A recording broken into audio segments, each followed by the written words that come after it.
Santo. Amén. Mateo 26:30 dice: y cuando hubieron cantado el himno, salieron al monte de los olivos. Dice, el versículo 30 dice, Mateo 26:30, y cuando hubieron cantado el himno, salieron al monte de los olivos. Entonces Jesús les dijo: todos vosotros os escandalizaréis de mí esta noche, porque escrito está: heriré al pastor y las ovejas del rebaño serán dispersas, pero después que haya resucitado, iré a vosotros, delante de vosotros a Galilea. ¿Cuántos creen que palabra del Señor pueden decir amén?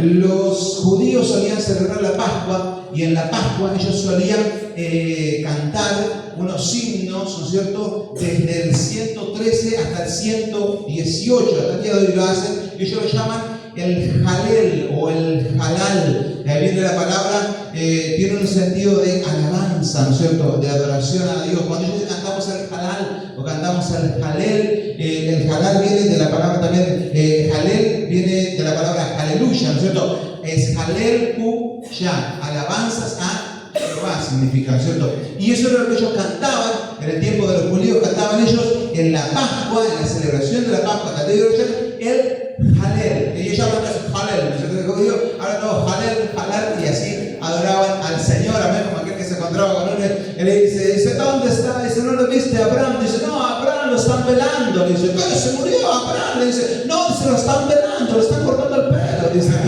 ellos cantaban así. Entonces, ellos cantaban el Jalel. Y una de las, cuando yo leí esta palabra, cuando yo empecé a profundizar un tiempo en la palabra, esta palabra es una palabra profunda, porque tiene un secreto en la palabra, y ya te comparto la primera revelación.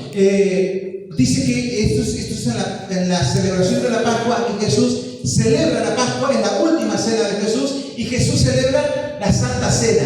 Él celebra la Pascua con los discípulos, pero la transforma en Santa Cena. Cuando viene el pan, lo parte y dice, este es mi cuerpo que por vosotros es partido. Coman el cordero, qué sé yo. Viene el vino, cuando toman el vino dice, esta copa es un nuevo pacto en mi sangre que es derramada por vosotros, y se transforma aquella Pascua en lo que sería para nosotros la Santa Cena, que celebramos cada tanto. ¿En quién? En memoria del Señor, en memoria de mí. Amén. Pero ese día, cuando ellos estuvieron ahí, ellos terminan de celebrar la Santa Cena, y esa noche ellos se van a ir a orar, Jesús iba a ir a orar al monte de los olivos. Y dice, cuando hubieron cantado, se fueron al monte de los olivos. Escapa casi que la palabra rápidamente un secreto ahí, donde dice cuando hubieron cantado. Ellos cantaban el Jalel, ya te digo, el Jalal, en esa época que eran los salmos 113 hasta el 118, ellos lo cantaban, 5 salmos más o menos cantaban esos días. Cuando dice cuando hubieron cantado, significa que todos los discípulos cantaron en aquel lugar, incluido Jesús. Cuando yo escuché eso dije, qué bueno, porque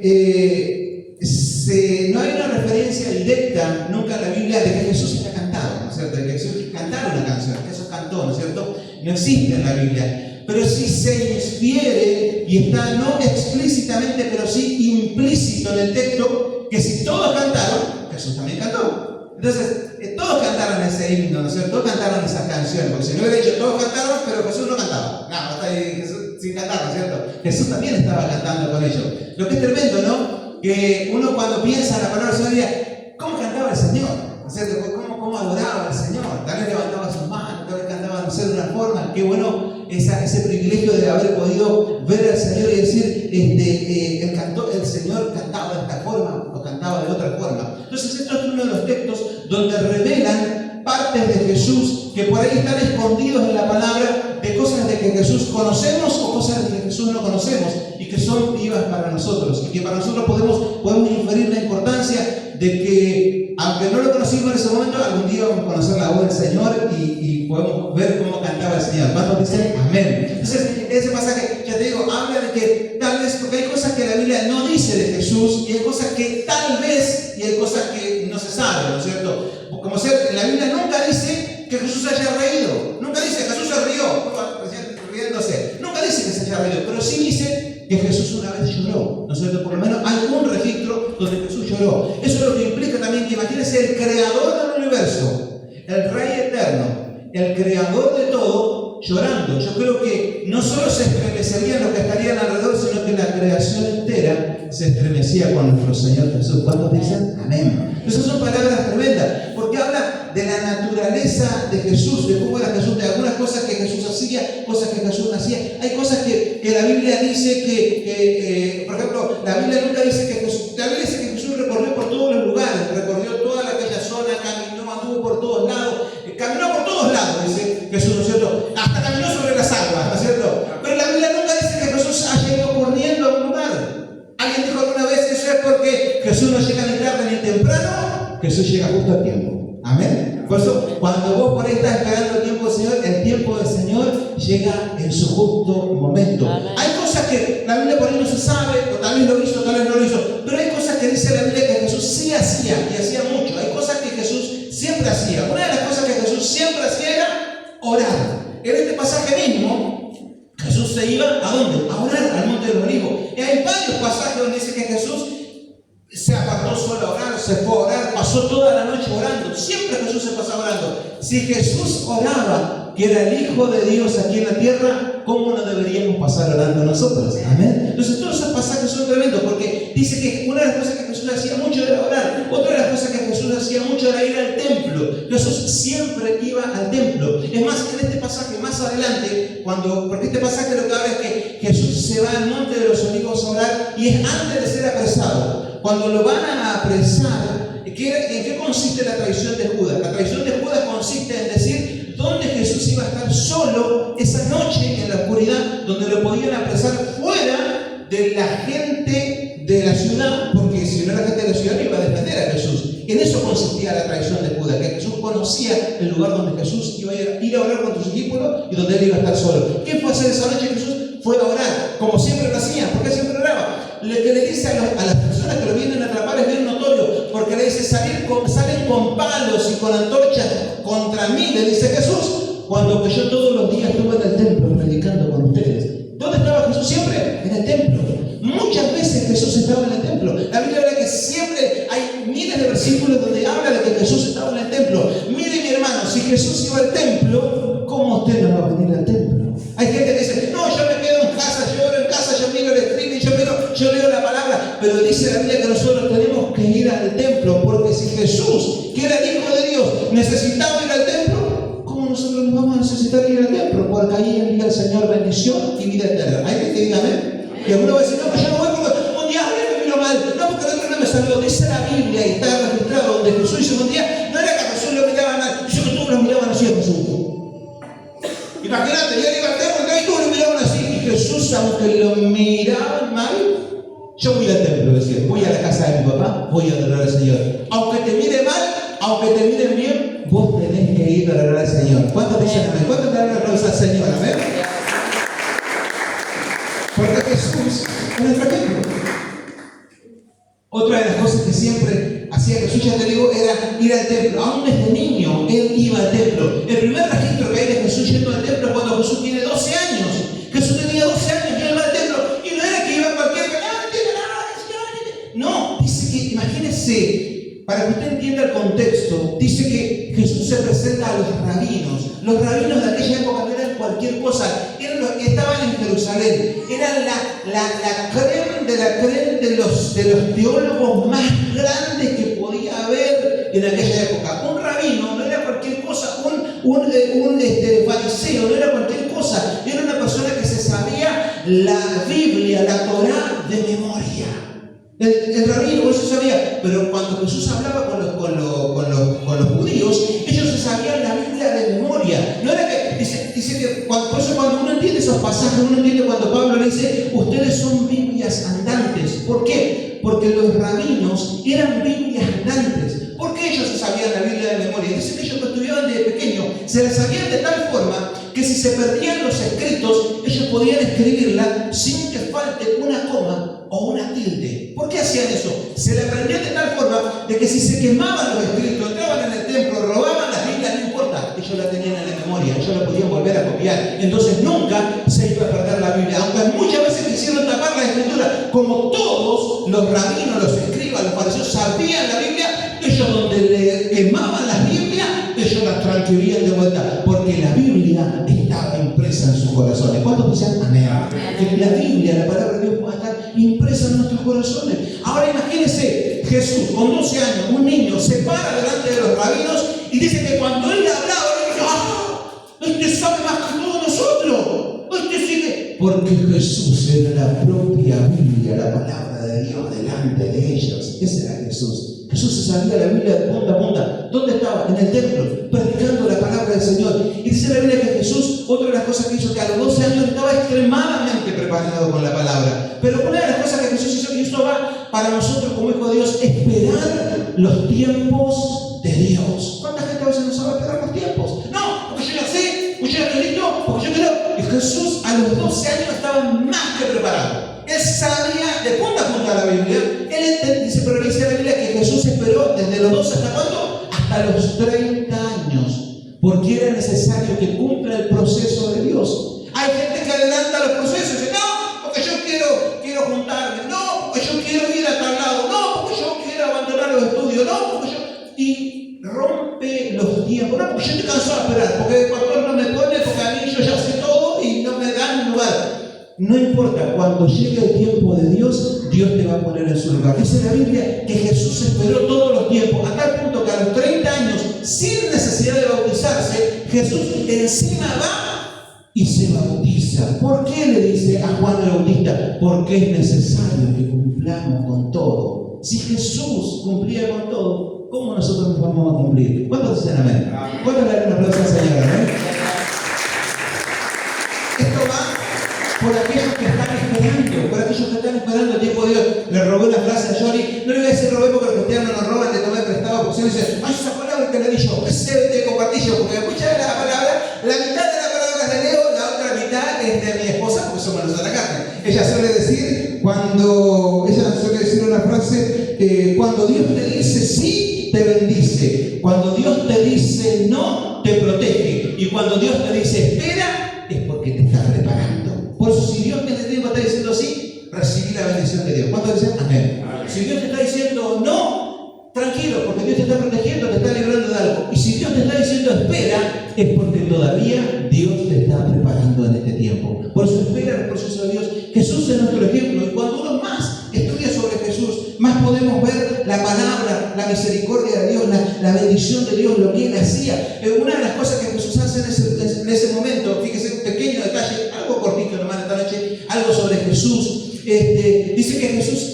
ellos que comieron, dice la Biblia que Jesús comía corderos, comía pescados. Varias veces Jesús comía corderos. Como ahora, por eso nosotros vamos a seguir a Jesús con corderos. Ahora le comento algo más. Entonces, Jesús comía corderos. Dice la Biblia que esa noche, la última cena de Jesús, ¿sabe cuál fue? Cordero asado, era en la Pascua. Entonces, no solo que Jesús comía corderos, sino que comía pescados, sino que una vez a los discípulos estaban cansados, estaban agotados, todo el día pescando, y ¿saben lo que hace Jesús? Le cocina unos pescados. Dice, che, venga, tienen hambre, y le cocina unos pescados con unas tortas. ¿Te imaginas Jesús cocinándote? ¡Oh! ¡Qué tremendo! ¡Qué privilegio el discípulo del Señor! ¡Qué amor! Y Jesús ahí dice, che, vengan, coman unos pescados. ¿Qué te dice eso? Que Jesús no era vegetariano y no era vegano. No importa si vos sos vegetariano o si vos sos vegano, no hay problema. Pero no importa si vos no lo sos. Amén. Porque yo soy vegetariano, vos comes carne, Jesús comía carne, yo como carne. Jesús comía pescado y comía cordero. Y su última cena fue un cordero. Esas son revelaciones de la palabra que a veces son interesantes para comprender cómo nos movemos. Por eso a veces Jesús dice que escandaliza o Jesús impacta en este modernismo. La gente no entiende. Por eso que algunos quieren decir, dicen, ay, yo quiero ser vegano, quiero ser vegetariano. Cero, no hay problema, ¿no es cierto? Pero si vos no querés comer carne, yo quiero un churrasco, comés un buen churrasco. Porque no hay ningún problema con eso. Otra de las cosas, me acuerdo que una de las cosas que a mí me había impactado, también cuando estaba estudiando estos pasajes, era que una vez un amigo me dijo hace muchos años, me dijo, Leo, vos viste que Jesús es un Dios alegre. Dice, Jesús iba siempre a fiestas, me dice mi amigo. Y él siempre iba a fiestas. Donde él iba, había fiesta. Jesús, nosotros tenemos que celebrar a Cristo con alegría. Amén. Por eso cuando celebramos, usted celebre con gozo, celebre con alegría. Porque Jesús era un Jesús festivo. Varias veces hay registro en la Biblia donde Jesús fue a fiestas, fue a bodas, fue a lugares de celebración. Y me dice mi amigo, me dice más, es más, Jesús nunca fue a un velorio, me dice. Y yo digo, en ese tiempo yo tenía algún conocimiento de la palabra y yo pensé en la viuda de Naín, pensé en la hija de Jairo, pensé también en Lázaro, ¿cierto? Que fueron velorio. Y entonces me dice, yo ya sé lo que estás pensando, vos me dice, que Jesús cruzó por un velorio. Pero yo te quiero decir, Jesús nunca fue un velorio, Jesús siempre fue a fiesta, porque cada vez que Jesús cruzó por un velorio, el muerto resucitó y el velorio se transformó en fiesta. Por eso Jesús siempre fue a fiesta con el Señor. ¿Cuánto le dan un aplauso al Señor esta noche? Por eso, usted celebra a Cristo Jesús, gócese en el Señor, porque cuando Cristo entra vida, entra bendición, entra paz, deja entrar la vida, la bendición a su hogar, a su casa, a su familia. Dice que hay una historia que cuenta, dice que había una vuelta a la oscuridad, quiso enfrentar a la luz. Dice que la oscuridad se encerró en una pieza y dijo: Luz, vamos a batirnos a duelo, a ver si te puedo ganar, le dice la oscuridad a la luz. Y dice que las tinieblas se escondió en un cuartito así, y le dice a la luz: cerró todo el cuarto, a tal hora nos encontramos. Y la luz dice: bueno, también acepta el desafío.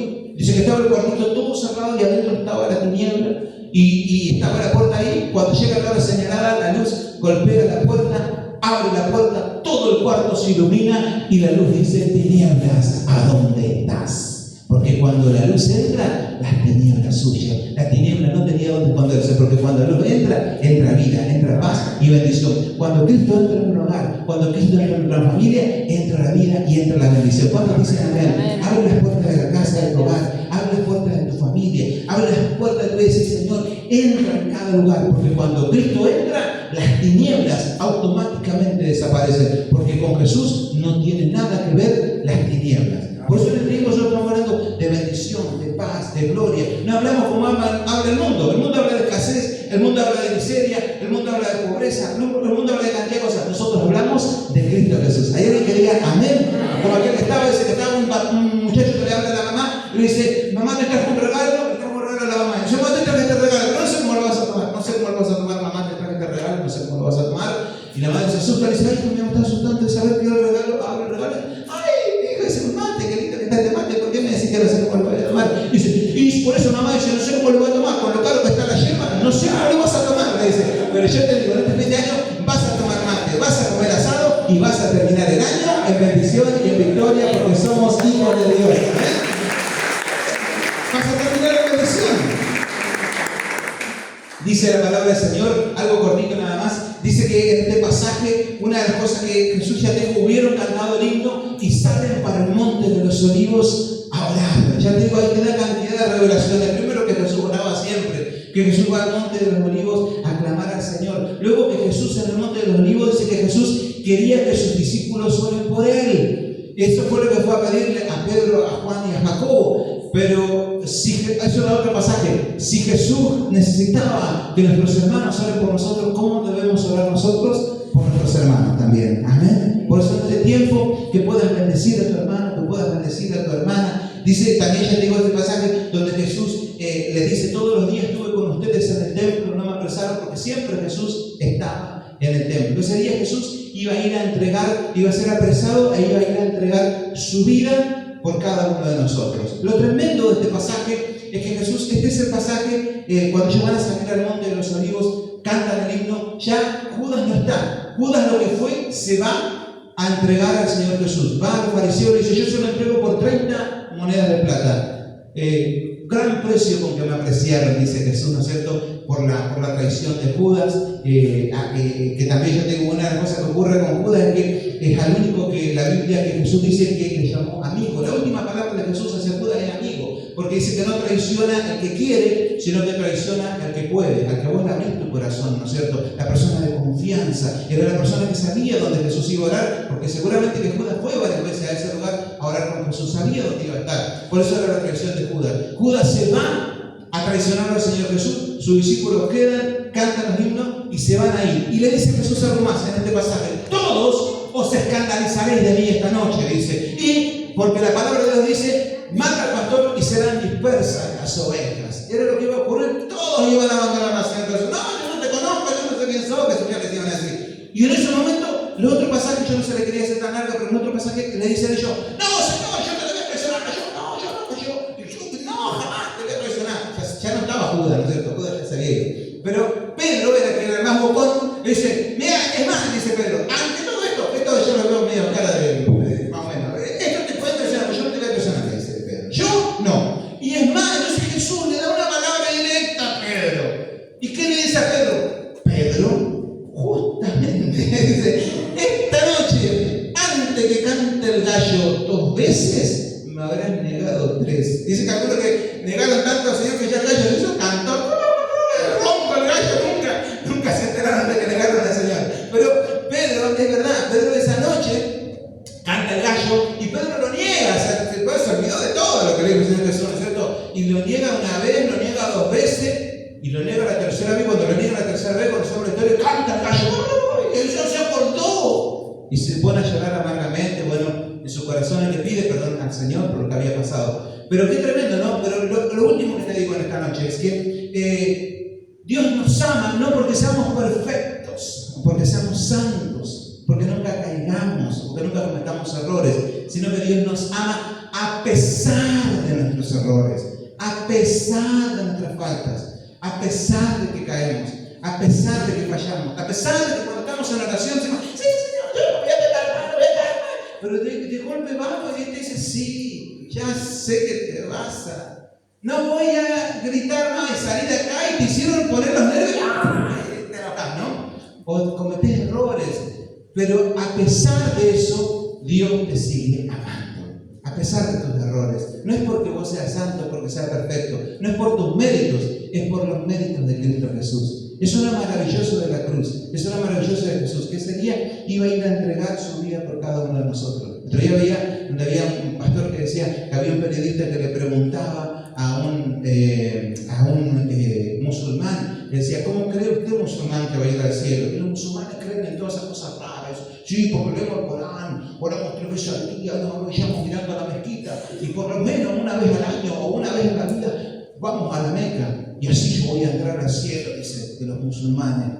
Dice, porque tengo méritos para entrar en el cielo de los musulmanes. Dice que va y le pregunta a un budista, le dice, ¿ustedes budistas cómo van a entrar en el cielo de los budistas? Dice, el nirvana, que ellos dicen, ¿no es cierto? Dice, ¿cómo van a entrar en el cielo de los budistas? Dice, sí, dice, nosotros vamos a entrar en el cielo de los budistas, dice, abandonando todas nuestras pertenencias, despojándonos de todo, dejando todo lo que tenemos, nosotros nos vamos, nos internamos, dice, en el medio del monte, en los monasterios, nos velamos de nuestro cabello, ponemos nuestra mente en blanco y estamos ahí, dice, negándonos a todas las cosas, dice, a todo placer, dice, y así hacemos mérito para entrar allá en los reinos de Mahoma, de los budistas, dice. Y le dice, está bien, dice. Y entonces le pregunta a un cristiano, le dice, ustedes, dice, los cristianos, dice, ¿qué méritos hacen para entrar al reino de los cielos?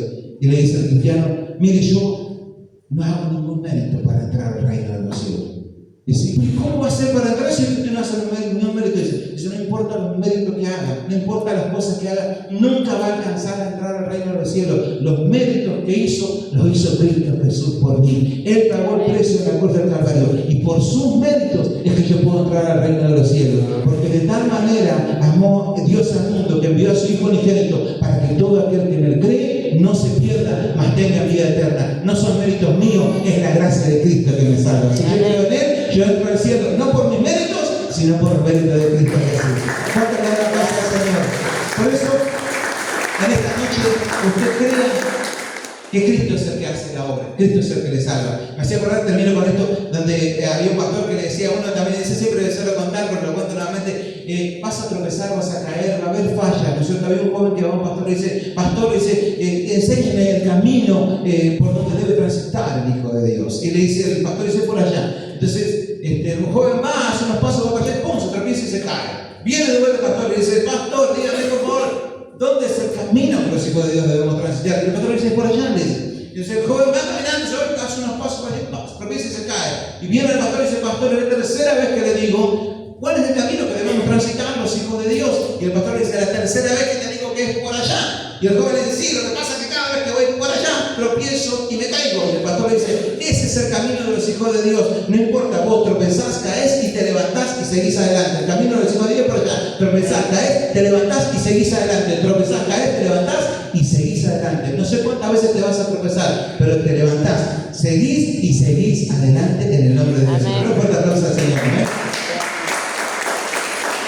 Vamos a ver por esta palabra y ahora compartimos algo. Señor Padre Santo, gracias Dios por tu amor y tu misericordia. Gracias.